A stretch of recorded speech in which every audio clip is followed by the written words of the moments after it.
அனைவருக்கும் வணக்கம். நேற்றிலிருந்து சமூக ஊடகங்கள்ல தமிழக வெற்றி கழகத்தின் தலைவர் விஜய் அவர்களை பற்றிய செய்தி தான் எல்லா பக்கமும், அது சோசியல் மீடியா மட்டும் இல்ல, மெயின் ஸ்ட்ரீம் மீடியாலேருந்து எல்லாத்துலயும் பேசு பொருளாகவும் அனைவரும் விவாதிக்கக்கூடிய ஒரு விஷயமாவும் மாறிட்டு இருக்குது. விவாதிக்கிறதுக்கு என்ன இருக்குது அப்படின்னு தெரியல. ஆனா எல்லாருமே அதை தான் விவாதம் பண்ணிட்டு இருக்கிறாங்க. என்னன்னா, அவருடைய மனைவி சங்கீதா அவர்கள் கிட்டத்தட்ட 27 ஆண்டுகால திருமண வாழ்க்கை அவங்க வாழ்ந்து முடிச்சிருக்காங்க. இந்த சூழல்ல விஜய் அவர்கள் மீது ஒரு சில குற்றச்சாட்டுகளை முன்வைத்து அவங்க விவாகரத்து பெட்டிஷன் போட்டிருக்காங்க. செங்கல்பட்டு குடும்ப நல நீதிமன்றத்தில். அதில் அவங்க என்ன சொல்றாங்கன்னா, எங்களுக்குள்ள 27 ஆண்டு கால திருமண வாழ்க்கை இருந்தாலுமே கடந்த 4 ஆண்டுகளாக 2021க்கு பிறகு எனக்கும் அவருக்கும் இடையில பிரிவு அப்படிங்கிறது, ஒரே வீட்டுக்குள்ள நாங்க வாழ்ந்தாலும் நாங்க பிரிஞ்சு தான் வாழ்ந்துட்டு வரோம். காரணம் என்னன்னா, ஒரு நடிகையோட அவரு திருமணம் மீறிய தொடர்புல இருக்காரு. இதனால நான் பல முறை சொல்லியுமே அவர் கேட்கல. அதை மாத்திக்கிறேன்னு சொல்லி உறுதி அளித்தார். ஆனாலும் அது தொடர்ந்தது. இதனால் நாங்கள் மிகுந்த மன உளைச்சலுக்கு உள்ளானோம். ரொம்ப அவமானமாக நாங்க ஃபீல் பண்றோம். இதனால தொடர்ச்சியாக இது எங்களுக்கு மன அழுத்தமாக இருக்கிறதுனால எங்களுக்கு விவாகரத்து வேணும். அது மட்டும் இல்லாம என்னுடைய வாழ்க்கையை நான் தொடர்ந்து நடத்துவதற்கு எனக்குரிய ஜீவனாம்சம் இன்னைக்கு விஜய் அவர்கள் என்ன ஸ்டேட்டஸ்ல இருக்காரோ, அவருடைய பொருளாதாரம் எந்த நிலைமையில் இருக்குதோ, அதன்படி எனக்கு ஜீவனாம்சம் வேணும் அப்படிங்கிற தொகுப்புகள் அப்படின்ற புகார்கள் அடங்கிய ஒரு பெட்டிஷனை கடந்த 24ஆம் தேதி அவங்க ஃபைல் பண்ணியிருக்காங்க. இந்த நிலையில அந்த பெட்டிஷனுடைய காப்பி அப்படியே லீக் ஆகுது 27ஆம் தேதி சமூக ஊடகங்கள்லயாகட்டும், மெயின் ஸ்ட்ரீம் மீடியாவிலேயாகட்டும். இங்க இந்த விஷயத்துக்குள்ள நம்ம போறதுக்கு முன்னாடி அடிப்படையில் எல்லாரும் கேட்க வேண்டிய கேள்வி என்னன்னா, இது ஏன் லீக் ஆச்சு, எப்படி லீக் ஆச்சு, இதை லீக் பண்ணது யாரு அப்படின்ட்டு. கோர்ட் சைட்ல இருந்து இதை லீக் பண்ண மாட்டாங்களாம். நம்மளும் விசாரிச்சு பார்த்தோம். கோர்ட் சைட்ல இருந்து இது லீக் ஆகாது அப்படின்னும் போது 2 தரப்புல யாராச்சும் ஒரு தரப்பு தான் லீக் பண்ணணும். விஜய் அவர்களுடைய தரப்பு லீக் பண்றதுக்கான வாய்ப்பு இல்லை. சங்கீதா அவர்களுடைய தரப்பும் லீக் பண்றதுக்கான வாய்ப்பு இல்லை. ஏன் அப்படின்னா, அவங்க அந்த மனுவிலே சொல்லியிருக்காங்க, இதை யாரும் விவாதிப்பதையோ இதை பற்றி பேசுவதையோ நான் விரும்பவில்லை அப்படின்னு அவங்க சொன்னதாக அந்த பெட்டிஷன்ல இருக்குது. அப்படின்னும் போது இதை சரியாக இந்த நேரத்தில் தேர்தலுக்கு 1 மாதம் இருக்கக்கூடிய இந்த சூழல்ல யார் இதை ரிலீஸ் பண்ணியிருப்பாங்க அப்படின்னு ஒரு பெரிய கேள்வி வருது இல்லையா? ஊடகங்களுக்கு எப்படி இது கிடைச்சிச்சு அப்படின்ட்டு. இதை பற்றி சொல்லும்போது என்ன சொல்றாங்க அப்படின்னா, ரொம்ப பவர்ஃபுல்லான இன்ஃப்ளூயன்ஸால இருக்கக்கூடிய ஆட்கள் இதை செய்ய முடியும் அப்படின்னு சொல்றாங்க. ஏற்கனவே பார்த்தீங்கன்னா, சில சர்ச்சைக்குரிய சம்பவங்கள் தமிழ்நாட்டில் நடந்தபோது, அண்ணா பல்கலைக்கழகமாகட்டும், இன்னும் சில விஷயங்கள் நடந்தபோது, அந்த எஃப்ஐஆர் காப்பிலாம் லீக் ஆயிரும். அது போக பார்த்தீங்கன்னா, கம்ப்ளைண்ட் காப்பி லீக் ஆகும். இந்த மாதிரி லீக் ஆகிறது நிறைய நடந்திருக்குது. அப்பயும் பல கேள்விகள் எழுப்பப்பட்டது. அதே மாதிரி இவங்களுடைய இந்த பெட்டிஷனும் ஏன் இப்போ பொதுவெளிக்கு வருது? இது குடும்ப நலம் சம்பந்தப்பட்ட விஷயம். இது முதல்ல கிரிமினல் வழக்கே இல்லை. விஜய் மீது நடவடிக்கை எடுக்கணும், அவரை சிறையில் அடைக்கணும் அப்படின்ற மாதிரிலாம் அவங்களுடைய மனைவி எந்த வகையிலையும் அவங்க புகார் கொடுக்கல. அவங்க கேட்டுக்கிறது, தனிப்பட்ட வாழ்க்கையில் எங்களுக்கு இந்த பிரச்சனை இருக்குது, அதனால் நாங்கள் பிரிந்து வாழ விரும்புகிறேன், எனக்கு ஜீவனாம்சம் வேணும் அப்படிங்கிறது தான் சொல்றாங்க. அதுக்கான காரணங்களை அவங்க அதில் சொல்லியிருக்காங்க. பொதுவாக இப்போ அவங்க சொல்லியிருக்கிற காரணங்கள் இருக்குது இல்லையா, இந்த காரணங்கள், அவர் ஒரு சைக்கோவா இருக்காரு, அவர் ரொம்ப மன ரீதியாக நான் துன்புறுத்தினாருன்னு சில சில பட்டியல்கள் இருக்குது இல்லையா. இதை பற்றி கேட்கும்போது, நமக்கு தெரிஞ்ச வழக்கறிஞர்கள்கிட்ட கேட்கும்போது, பொதுவாக இந்த டிவோர்ஸ் சம்பந்தமான இந்த பெட்டிஷனை எழுதுறது அப்படிங்கிறது, இப்போ அவங்களுடைய பெட்டிஷனர் அவங்களுடைய யார்கிட்ட, அந்த லாயர்கிட்ட அவங்க கொடுக்குறாங்க அப்படின்னும் போது என்னெல்லாம் எழுதலாம் அப்படிங்கிறத லாயர்ஸ் முடிவு பண்ணுவாங்க. ஏன்னா அட்வொகேட்ஸுக்கு என்னென்ன பாயிண்ட்ஸ் எல்லாம் அதில் நம்ம ஆட் பண்ணி கொடுக்கும்போது அந்த கேஸ் ரொம்ப ஸ்ட்ராங்காக இருக்கும், அந்த ஒரு புகார் ஒரு வேல்யூடாக இருக்கும் அப்படின்றதுக்காக அவங்களும் சில விஷயங்களை சேர்ந்து எழுதுறது அப்படிங்கிறது இயல்பு தான் அப்படின்னு சொன்னார்.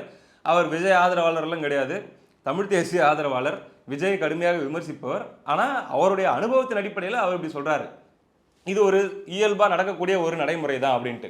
இப்போ இந்த இடத்துல விஜய் அவர்கள் அப்பழுக்கற்றவர், தூய்மையானவர், புனிதர், எந்த விதமான அதில் சொல்லப்பட்டிருக்கிற மாதிரி எந்த செயல்களிலும் விஜய் அவர்கள் ஈடுபட்டிருக்கிறதுன வாய்ப்பே இல்லை, அவர் அந்த மாதிரி உறவில் இருந்திருக்கிறதுன வாய்ப்பே இல்லை அப்படிங்கிற டாபிக்குள்ளே நம்ம போக விரும்பல. அப்படி டிஃபெண்ட் பண்ணுறது நம்மளுடைய வேலை இல்லை. இது சங்கீதா அவர்களுடைய தரப்பு, அவங்களுடைய வெர்ஷன், இது அவங்க கோர்ட்டில் வச்சிருக்காங்க. இன்னும் விஜய் அவர்களுடைய வெர்ஷன் என்ன அப்படின்ட்டே கூட யாருக்கும் தெரியாது. விஜய் அவர்களுடைய தரப்பும் இதை கோர்ட்டில் தான் போய் சொல்ல முடியும். இனிமே தான் சொல்லணும், அவங்களுடைய வழக்கறிஞர்கள் மூலமாகவோ அல்லது வீடியோ கான்ஃபரன்ஸ் மூலமாகவோ அல்லது நேரில் ஆஜராகியோ. விஜய் அவருடைய தரப்பு இதில் எதெல்லாம் உண்மை, எதெல்லாம் உண்மை இல்லை, அல்லது நான் என்னெல்லாம் வாழ்ந்தேன், நான் என்ன மாதிரியான முயற்சிகள்லாம் மேற்கொண்டேன் அப்படிங்கிற என்னவோ அவர் சம்மந்தப்பட்ட விஷயத்தையும் அவர் கோர்ட்டில் தான் சொல்லணும். அதுக்கப்புறமா கோர்ட் அவங்களுக்கு அவகாசம் கொடுக்கும்.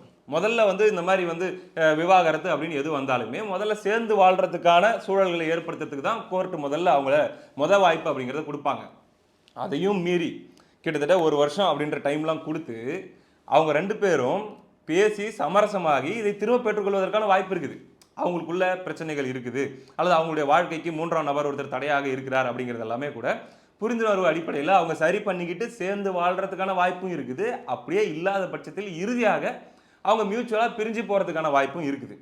இதுதான் இப்போதைக்கு வந்திருக்கிறது ஒரு வெர்ஷன். விஜயுடைய வெர்ஷன் என்னன்னு கூட யாருக்கும் தெரியாது. இந்த சூழலில் கோர்ட்டே ஒரு வருஷம் டைம் கொடுக்கும் அப்படிங்கிற இடத்துல ஒரு வெர்ஷனை மட்டும் கேட்டுட்டு இங்கே பெரும்பாலானவங்க என்ன பண்ண ஆரம்பிச்சிட்டாங்க அப்படின்னா, ஒரே நாளில் தீர்ப்பு எழுத ஆரம்பிச்சிட்டாங்க. விஜய் ஒரு சைக்கோ, நாங்கள் சொல்ல விஜய் ஒரு சைக்கோ, நாங்கள் சொல்லலை அப்படின்னு சொல்லி ஆரம்பித்து மிக கடுமையாக எழுதுவதாகட்டும், வீடியோக்களை போட்டுக்கிட்டு கரெக்டாக பாருங்கள். இது எல்லாமே இந்த கோயின்சிடென்ட்ஸ்னு நம்ம சொல்லவே முடியாது. இது பயங்கர சீக்வன்ஸ் ஆஃப் ஈவெண்ட்ஸ். 24ஆம் தேதி இவங்க போயிட்டு பெட்டிஷன் போட்டதாக நம்ம செய்திகளில் பார்க்குறோம். 24ஆம் தேதி. ஆனால் இது வெளியே லீக் ஆகிறது 27ஆம் தேதி.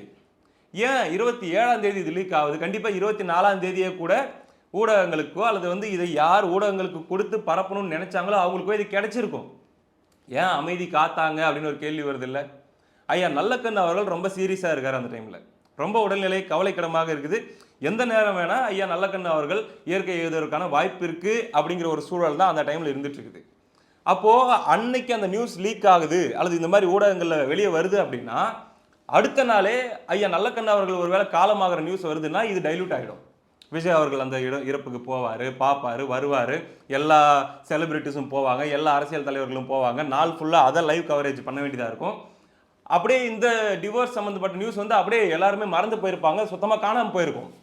அப்போது இப்படி இருக்காரு, இது எந்த நேரம் வேணால் இது பிரேக் ஆகலாம், ஐயாவுடைய இறப்பு சம்மந்தப்பட்ட செய்தி பிரேக் ஆகலாம் அப்படின்றது தெரிஞ்சு இந்த நியூஸை அப்படியே பாதுகாத்து வச்சிருந்து நல்லக்கண்ணு அவர்களுடைய இறப்பு நடந்து அதுக்கப்புறம் அதிலெல்லாம் லைவ் ஸ்ட்ரீமிங் எல்லாம் முடிஞ்சு அதுக்கப்புறம் ஓபிஎஸ் போய் திமுகவில் ஜாயின் பண்ணுறாரு அப்படிங்கிற ஒரு செய்தி அடுத்து அது பயங்கரமாக பிரேக் ஆகி ஓடிட்டு இருக்க வேண்டியது விவாதமாக அதையும் நடக்க விட்டு சரியாக அன்னைக்கு மாலை 4 மணியிலிருந்து ஓகே அதுக்கு மேலே பெருசாக பரபரப்பாக பேசப்படுறது குறைஞ்சது அடுத்த 2 நாளைக்கு செய்தி இருக்கிற மாதிரி தெரில. இப்போ இறக்கி விட்டா இந்த செய்தியை மட்டுமே எல்லாரும் பேசிகிட்டு இருப்பாங்க அப்படிங்கிற நேரத்தில் இது இறக்கி விடப்பட்டதா அப்படிங்கிற ஒரு கேள்வி வருது இல்லையா? இது எல்லாமே திட்டமிட்டு செயல்படுத்தப்படுதா அப்படிங்கிற ஒரு கேள்வி. இது வந்த உடனே பாருங்க, சன் நியூஸ்ல குறைஞ்சது ஒரு 100 நியூஸ் கார்டு போட்டிருப்பாங்க, இறக்கிட்டே இருக்காங்க, போட்டு டப்பு டப்பு டப்பு டப்புன்னு வந்துகிட்டே இருக்கு, கேப் போடாமல் வந்துட்டு இருக்கு. அதே போல பார்த்தீங்கன்னா கரெக்டாக அங்கே வந்துட்டே இருக்குது. இந்த பக்கம் சோசியல் மீடியாவில் திமுகவுக்கு ஆதரவாக பேசக்கூடிய அண்டாக்கள் உடனடியாக வீடியோ போட்டு விஜய் மனநலம் பாதிக்கப்பட்டவர், விஜய் ஒரு சைக்கோ அப்படின்னு சொல்லி சங்கீதா பரபரப்பு புகார் அப்படின்னு சொல்லி அவங்க உடனடியாக வீடியோவை இறக்குறாங்க. இன்னொரு பக்கம் சில சாக்கடைகள், சில அருவருப்பான ஜந்துக்கள் அதுங்க வீடியோ போட்டு அதுங்க ஒரு பக்கம் அப்படியே பேசிட்டு இருக்குதுங்க. மேட்ரு என்ன அப்படின்னா, பேசுறதெல்லாம் பேசிட்டு போங்கடா, தான் வன்மத்தில் கக்குறீங்கன்னு நல்லாவே தெரியுது. உள்ள இருக்கிற காண்டில் ஓகே இங்கே எவனும் சங்கீதா அவர்களுக்கு நீதி கிடைக்க வேண்டும், சங்கீதா அவர்களுக்கு பார்த்தீங்கன்னா இந்த இடத்துல பாதிக்கப்பட்டிருந்தாங்கன்னா அவங்களுக்குரியது கிடைக்க வேண்டும், நடக்க வேண்டும் அப்படிங்கிற நல்ல எண்ணத்தில் சங்கீதா அவர்கள் மேலே இருக்கிற அக்கறையில் ஒரு நாயும் பேசலை. அது நமக்கு தெரியும். வன்மத்தை கொட்டுறதுக்கு விஜய கார்னர் பண்ணுறது ஒரு வாய்ப்பு கிடைச்சிருக்குது, அதை எப்படியாச்சும் பயன்படுத்திக்கணும் அப்படிங்கிற ஒரே நோக்கத்தில் பண்ணிட்டு இருக்கிறேன். முகரக்கட்டையை பார்த்தாலே தெரியுது. அப்புறம் என்ன பெரிய வெங்காயம் மாதிரி வீடியோவில் உட்காந்துக்கிட்டு, அது ஒருத்தருடைய தனிப்பட்ட விஷயத்தை பற்றி நாம் பேசுவதில்லை, பேசுவது அநாகரிகமாகும், அது ஒருத்தருடைய பிரைவசிக்குன்னு நம்ம போகக்கூடாது, இருந்தாலும் அப்படின்னு சொல்லி 20 நிமிஷத்துக்கு பேசிட்டு இருக்குதுங்க, மானம் கட்டுதுங்க. புரியுது இல்லையா? இந்த ஒரு பேட்டர்ன் அப்படியே போயிட்டு இருக்குதா? அடுத்து இன்னொரு குரூப் ஒன்று இறங்கும் பாருங்க, நல்லா பெரிய சைஸ் கருவாடு கிடைச்ச பெருச்சாலி மாதிரி ஆக்டிவேட் ஆயிருப்பானுங்க இந்நேரம். என்னன்னா, எனக்கு தெரியும் ஒரு மொட்டை மாடியில் ஒரு பெரிய ஒரு சொகுசு அறை இருக்கும், அந்த அறைக்குள்ளே விஜய் என்ன பண்ணுவார் தெரியுமா அப்படின்னு ஒருத்தன் தூக்கிட்டு வருவான். இன்னொருத்தன் ஒரு பண்ணை வீடு இருக்கும், அந்த பண்ணை வீட்டுக்குள்ளே என்ன நடக்கும் தெரியுமா மர்மங்கள் அப்படின்னு சொல்லி இன்னொருத்தன் தூக்கிட்டு வருவான். இதை டிஸ்கஸ் பண்ணுறதுக்குன்னே ஒரு பெரிய குழுவே இங்கே வாழ்ந்துட்டு இருக்குது இல்லை? அந்த குழுவெல்லாம் இப்போ ஆக்டிவேட் ஆகிடும். இதை பற்றியே திருப்பி திருப்பி திருப்பி திருப்பி விவாதிச்சுட்டே இருப்பானுங்க. இது மூலமாக என்னன்னா, விஜய் அவர்களுக்கு பெண்கள் மத்தியில் ஆதரவு அதிகமாக இருக்குது, விஜய்க்கு தாய்மார்கள் மத்தியிலும் ஆதரவு அதிகமாக இருக்குது, அவரை மகனாக, அண்ணனாக, தம்பியாக எல்லாரும் பார்க்குறாங்க, குறிப்பாக பெண்கள் பார்க்குறாங்க. அப்போது தனிப்பட்ட வாழ்க்கையிலே இவ்வளோ மோசமான ஆளாக இருக்கான், மனைவிக்கு துரோகம் பண்ணியிருக்கான், இவன் ஒழுக்கமற்றவன் அப்படிங்கிற ஒரு விஷயத்தை நம்ம ஒரு வருஷனை வச்சு நம்ம என்ன பண்ணிடலாம், நிறுவி முடிச்சிடலாம். கோர்ட்டு அடுத்த வருஷம் சொல்லிட்டு போகுது, 2 வருஷம் கழிச்சு கூட கோர்ட்டு சொல்லிட்டு போகுது. ஆனால் 2 வருஷம் கழிச்சு அவங்க சேர்ந்து கூட திருப்பி வாழ்ந்துட்டு போகிறாங்க. Who CARES? இப்போ என்ன தேவை அதை நம்ம பண்ணுவோம். ஏங்க இந்த மாதிரி 27 வருஷம் ஒன்றா வாழ்ந்தவங்களுக்குள்ள ஒரு கசப்பு ஒரு ஏற்பட்டிருக்குது, ஒரு 4-5 வருஷம் ஒரு இடைவெளி ஏற்பட்டிருக்குது, நான் சொல்ல முடியாதுங்க. அதை அவங்களால சரி பண்ணிக்க முடிகிற சூழ்நிலை கூட வரலாம். ஆனால் அவங்க அதை பேசி சரி பண்ணி அல்லது வந்து அதுக்குரிய முடிவுகளை நடவடிக்கைகளை எடுத்து அவங்க மறுபடியும் ஒன்றா கூட இணைஞ்சு நல்லா கூட இருக்கலாம். ஆனால் இவனுங்க விட மாட்டானுங்க. தெளிவாக இதை வச்சு அரசியல் பண்ணணுன்ற ஒற்றை காரணத்துக்காக நிரந்தரமாக காலத்துக்கும் சேர முடியாத வேலையை இவனுங்களே பார்த்து விட்ருவானுங்க. இப்படி ஒரு வேலை ஆல்ரெடி ஆரம்பிச்சிருச்சு. இதில் பார்த்தீங்கன்னா உட்காந்துக்கிட்டு பெத்த பிள்ளைங்களுக்கு சோறு கூட போடலையாங்க இந்த மனுஷன். இவெல்லாம் ஒரு மனுஷனா? சைக்கோங்க அப்படின்லாம் பேசிட்டு இருக்கிறாங்க. டேய், அதெல்லாம் எப்படா நீங்கள் பார்த்தீங்க? பெத்த பிள்ளைங்களுக்கு சோறு கூட போடலான்ட்டு விஜய் அவர்கள் பயங்கரமான ஃபேமிலி அட்டாச்மெண்ட் இருக்கக்கூடிய பர்சனலாக எனக்கு இதெல்லாம் எப்படி தெரியும் அப்படின்ற மாதிரி நீங்கள் கேட்கலாம். சொல்லக்கூடாது அப்படின்னு நான் நினச்சிட்டு இருந்தேன். ஏன்னா இதெல்லாம் எதுக்கு விளம்பரப்படுத்திக்கிட்டு இல்லை எதுக்கு சொல்லிக்கிட்டு அப்படின்ட்டு. இருந்தாலும் இந்த சூழ்நிலையில் ஆக்சுவலி நான் வந்து இதை வேற ஒரு சூழ்நிலையில் ஒரு நல்ல மொமெண்ட்டில் சொல்லணும் அப்படின்னு நான் நினச்சேன். இருந்தாலும் இந்த டைமில் இது சொல்லணும், நான் வேறு வழியில் சொல்கிறேன். ஒரு சில மாதங்களுக்கு முன்பாக விஜய் அவர்களுடைய தந்தை இருக்கார் இல்லைங்களா, எஸ் ஏ சந்திரசேகர் அவர்களை, அவரை வந்து சந்திக்கிறதுக்கான மரியாதை நிமித்தமாக சந்திக்கிறதுக்கான ஒரு வாய்ப்பு கிடைச்சி கிட்டத்தட்ட ஒரு 2 மணி நேரத்துக்கு மேலே அவர்கிட்ட வந்து பேசிகிட்டு இருக்கிறதுக்கான வாய்ப்பு கிடைச்சி ரொம்ப மனசு விட்டு நிறைய பேசிகிட்டு இருந்தார். நிறைய அன்பாக பேசினார், நிறைய மரியாதையாக பேசினார். வாங்க சார் போங்க சார்ன்னு நம்மளை கூப்பிட்டு பேசினார். அதெல்லாம் ஒரு மாதிரி இருந்துச்சு. எவ்வளோ பெரிய மனுஷன், எவ்வளோ விஷயங்களை சாதனை பண்ணவர் திரைத்துறையிலே ஆகட்டும். ஆனால் இவ்வளோ எளிமையாக பாடுறாரு, எவ்வளோ தூரம் மதித்து பேசுகிறாங்க அப்படின்ட்டு. அவர்கிட்ட பேசும்போது அவருக்கும் விஜய்க்கும் நடுவிலான ஒரு உறவுன்னு சொல்லி இத்தனை நாளாக நம்ம கேள்விப்பட்டு வந்தோம்ல ஊடகங்களில். ஏதோ விஜய் வந்து அவங்க அப்பா அம்மா, இதே தான் அவங்க அப்பா அம்மா விஷயத்தையும் விஜய் மேலே ஃபஸ்ட்டு வந்துச்சு. பெத்த அப்பா அம்மாவை மதிக்கலை, பெத்த அப்பா அம்மாவுக்கு சோறு போடல, பெத்த அப்பா அம்மாவை அசிங்கப்படுத்துறாரு, இழிவுபடுத்துறாரு அப்படின்லாம் சொல்லி ஒரு வெர்ஷன் பயங்கரமாக ஓடிட்டு இருந்துச்சு. குறிப்பாக அவருக்கும் அவங்க அப்பாவுக்கும் ஆகவே ஆகாது, அவங்க 2 பேரும் எதிரிகள் மாதிரி அப்படின்லாம் கூட பேசிகிட்டு இருந்தாங்க. ஆனால் அவங்க அப்பா கிட்ட தனிப்பட்ட முறையில் பேசும்போது அவ்வளோ அவர் சொல்கிறத வச்சு நம்ம என்ன புரிஞ்சிக்க முடியுதுன்னா, அவ்வளோ குடும்ப பாசம். அப்பா அம்மானா அவ்வளோ உயிர். அதுவும் அவர் சொல்கிறார், எல்லாரும் பொதுவெளியில் இப்போ பார்த்தோம்னா ஒரு ஃபங்க்ஷனில் விஜய் வந்து அவங்க ஃபேமிலியை பார்க்குறாரு, அவங்க அப்பா அம்மாலாம் வராங்கன்னும் போது பொதுவாக அம்மாவை ரொம்ப நெருக்கமாக கட்டி பிடிச்சி அம்மா கிட்ட ரொம்ப நல்லா பாசமாக பேசுகிற மாதிரி இருக்கும். அப்பா கிட்ட வந்து கொஞ்சம் அப்படியே ப்ரொஃபஷ்னலாக பேசிட்டு அப்படியே போயிடுற மாதிரி தான் இருக்கும் இல்லையா. ஆனால் அவங்க அப்பா சொல்கிறாரு, சார் எல்லாரும் நினச்சிட்டு இருக்கிறாங்க விஜய் வந்து அம்மா புள்ள அப்படின்ட்டு. உண்மையிலேயே பார்த்தா என் பையன் வந்து அப்பா புள்ள சார். அவனுக்கு நானா உயிர், அவனுக்கு நானா உயிர், எனக்கு அவனா உயிர், நாங்கள் இப்படித்தான். ஆனால் அவங்க அம்மா கிட்ட அவன் வந்து ரொம்ப நெருக்கமாக பேசுறது பழகிறதுன்ற மட்டும்தான் மற்றவங்களுக்குலாம் தெரியும். ஆனால் அவன் அப்பா புள்ள சார் ஆக்சுவலி அப்படின்ற மாதிரி அவர் சொல்லுவார். அதுக்கப்புறம் பார்த்தீங்கன்னா இன்னும் பல்வேறு நிகழ்வுகளை இந்த அவங்களுக்கும் அவங்க அப்பாவுக்கும் நடுவில் அவ்வளோ பெரிய இஷ்யூன்னு சொல்லி எல்லாரும் பேசிகிட்டு இருந்த காலகட்டத்தில் அவங்களுக்குள்ள பரிமாறப்பட்ட அந்த உணர்வுகளை, அந்த அன்பு சார்ந்த விஷயங்களை, அப்பா மகன் உணர்வு சார்ந்த விஷயங்களை அவ்வளோ ஸ்லாகிச்சு அவங்க அப்பா பேசுகிறாரு. இப்பயும் விஜய் அவர்களுக்கு அவங்க அப்பானா அவ்வளோ உயிர், அவங்க அப்பாவுக்கு மகனா அவ்வளோ உயிர். ஆனால் வெளி உலகத்துக்கு பரப்பப்பட்ட நம்பப்பட்ட விஷயங்கள் என்ன, கம்ப்ளீட்டாக வேற ஒரு வெர்ஷன் இல்லையா. இது எதுக்காக நான் சொல்கிறேன் அப்படின்னா, ஒரு வீட்டுக்குள்ள இப்போ அவருக்கும் அவங்க அப்பாவுக்கு நடுவில் ஒரு இடைவெளி வந்துச்சான்னா வந்துச்சு, வெவ்வேறு காரணங்களுக்காக வந்துச்சு. ஆனால் மறுபடியும் அது காலப்போக்கில் அவங்களாம் சரி பண்ணிக்கிட்டாங்க. சரி பண்ணிவிட்டு அவங்க ரொம்ப நல்லா இருக்கிறாங்க, ரொம்ப பாசமாக இருக்கிறாங்க. ஏன் அது அவங்களுடைய குடும்பத்துக்குள்ளே நடக்க முடியாது? ஏன் அவருடைய பிள்ளைகளுக்குள்ளே அவங்களுடைய மனைவிக்குள்ளே அது நடக்க முடியாது? இல்லை நடக்காமையே போகுதுன்னா கூட அது உங்கள் பிரச்சனை இல்லையடா, அது உங்கள் பிரச்சனையே இல்லையே. அவங்க கோர்ட்டில் விஜய் மேலே கிரிமினல் குற்றச்சாட்டு வச்சுருக்காங்க அப்படின்னா பேசுறதுல ஒரு லாஜிக் இருக்குது. டிவோர்ஸ் கேட்டிருக்கிறாங்க. அந்த டிவோர்ஸை விஜய் கொடுக்க விரும்புகிறாரா விரும்பலையா? ஏன் அவர் டிவோர்ஸ் கொடுக்காம இவ்வளோ நாள் இழுத்தார் அப்படின்னா, பெரும்பாலும் வந்து பார்த்தீங்கன்னா தன்கிட்ட தவறு இருக்கலாம், தன்னால் மனைவி காயப்பட்டிருக்கலாம், அல்லது மனைவியால் தான் காயப்பட்டிருக்கலாம். அது ரொம்ப ஒரு மாதிரி கசப்பான காலகட்டமாக சில காலகட்டங்கள் போகலாம். இருந்தாலும் கூட ஒரு கட்டத்தில் சரியாயிருமோ அப்படின்னு எதிர்பார்க்குற ஆண்கள் கூட நிறைய இருப்பாங்க. அதனால் கூட அது காலம் தாழ்த்தப்பட்டிருக்கலாம். என்ன எக்ஸாக்டாக நடந்துச்சுட்டு யாருக்குமே தெரியாது. அது பெத்த பிள்ளைங்களுக்கு சோறு போடல அப்படிங்கிற கதை. அதுவும் என்னென்னா அவருடைய மகன் வந்து டிரெக்ஷன் பண்ணுறாரு படம், ஜேசன் சஞ்சய் படம் எடுக்கிறாரு. அந்த படத்தை பற்றி ஒரு ட்வீட் கூட போடலைங்க. அந்த படத்துடைய ஒரு நிகழ்ச்சியில் கூட போய் விஜய் கலந்துக்கலைங்கலாம் பேசிகிட்டு இருக்கிறாங்க. டேய், அப்படி பண்ண நெப்போ கிட்டு அப்படின்னு சொல்லி அவங்க பையனை வந்து ஊரே பேசும். அதையே அவர் விரும்ப போகிறாரு. வரட்டும், முடிஞ்ச வரைக்கும் பையனே சொந்த முயற்சியில் என்னுடைய அதிகபட்ச அடையாளம் நான் கொடுக்காம, நான் ப்ரமோட் பண்ணாமல் அவன் முகமாக அவன் வரட்டும்னு நினச்சிருக்கலாம் இல்லையா.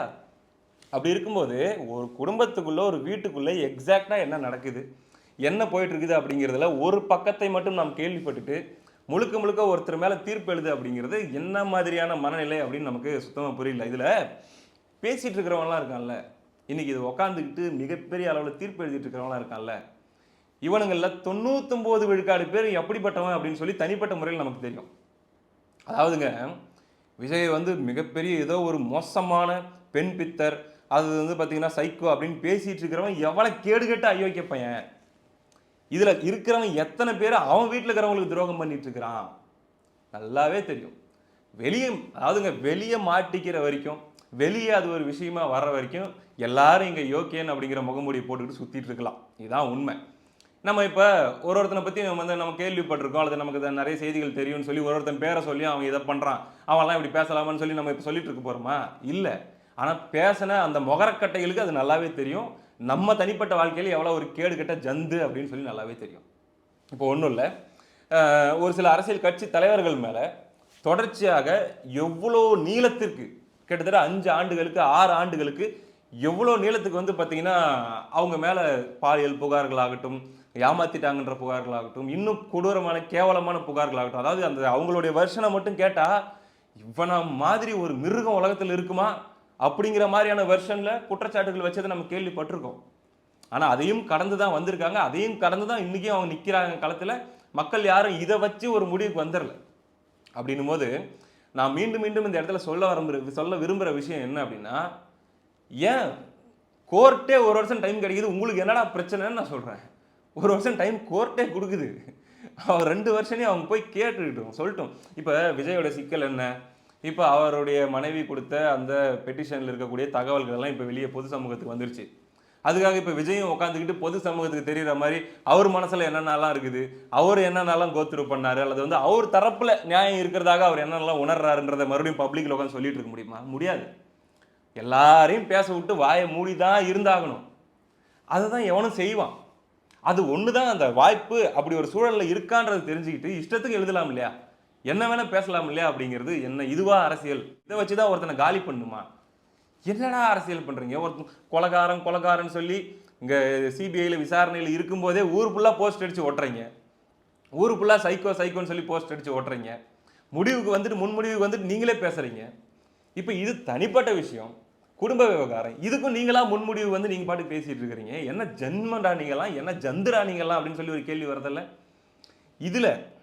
இப்போ பொதுவாகவே பார்த்தீங்கன்னா செலிப்ரிட்டிஸ், அது சினிமா செலிபிரிட்டிஸ் ஆகட்டும், அரசியல்வாதிகள் ஆகட்டும், அல்லது பெரிய தொழிலதிபர்கள் ஆகட்டும், இல்லை பெரும்பாலும் இருக்கிறாங்க இல்லையா, 99 விழுக்காடு பேர் வந்து பார்த்தீங்கன்னா தனிப்பட்ட வாழ்க்கையில் பல்வேறு சிக்கல்களை கொண்டவங்க தான் இருப்பாங்க. இதில் பாதி பேர் மாட்டிக்காமல் கௌரவமாக மெயின்டைன் பண்ணிட்டுக்கிறவனா இருப்பான், வீட்டில் மாட்டிக்காமல்.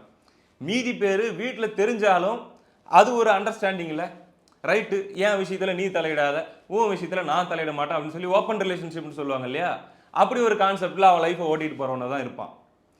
நம்ம தமிழ்நாட்டை ஆளுகின்ற, இன்னும் இதுக்கு முன்னாடி ஆண்டவங்க அப்படின்னு சொல்லி எல்லாரை பற்றியும் அவ்வளோ கருப்பு பக்கங்களை நாம் கேள்விப்பட்டிருக்கிறோம். இவ்வளோதான்ட்டு இல்லை, அவ்வளோ நம்ம கேள்விப்பட்டிருக்கிறோம். அதெல்லாம் கடந்து தான் மக்கள் அவர்கள் செயல்களை பார்த்து அவர்களுக்கு ஆதரவோ எதிர்ப்போ அப்படிங்கிறத முடிவு பண்ணாங்க. அப்படிதான் விஜய் அவர்களை தலைவராக ஏற்றுக்கொள்ள வேண்டுமா, விஜய் அவர்கள் தங்களை வந்து ஆள வேண்டுமா, அவருக்கு வாய்ப்பு கொடுக்க வேண்டுமா இல்லையா என்பதை விஜய் அவர்களுடைய செயல்பாடு அடிப்படையில் தான் மக்கள் முடிவு செய்வாங்க. இந்த மாதிரி ஒருத்தங்களை பற்றி வர சர்ச்சை அடிப்படையில் மக்கள் முடிவு செஞ்சதா வரலாறே கிடையாது, இதுக்கு மேலே செய்ய போகிறதும் கிடையாது. குறிப்பாக இதை இன்னைக்கு உட்காந்து பேசிட்டு இருக்கிற திமுக மற்றும் சில கட்சிகள்லாம் இருக்குது இல்லையா, திமுகவுக்கு ஒத்து ஊதுற கட்சி, இது போன்ற கட்சிகளுக்கெல்லாம் இதை பற்றி பேசுவதற்கு துளியும் தகுதி இல்லை. ஏன்னா அவரவர் முதுகுக்கு பின்னாடி அவ்வளோ அழுக்கு, அவ்வளோ கேவலமான வரலாறு அப்படிங்கிறது எல்லாருக்குள்ளேயும் இருக்குது. டீட்டெயிலாக பேசினா நல்லா இருக்காது. அதனால் நம்ம இதோட முடிச்சுக்கிறோம். இதை பற்றி நான் அதான் சொன்னேன், ஸ்டார்டிங்கில் சொன்னதாங்க இப்போ வரைக்கும் என்னுடைய ஒரே ஸ்டாண்டு. கோர்ட்டே டைம் கொடுக்குது, நீங்கள் ஏன்டா இன்னைக்கு உருள்றீங்க அப்படிங்கிறது தான். அடுத்த வீடியோவில் சந்திப்போம். நன்றி.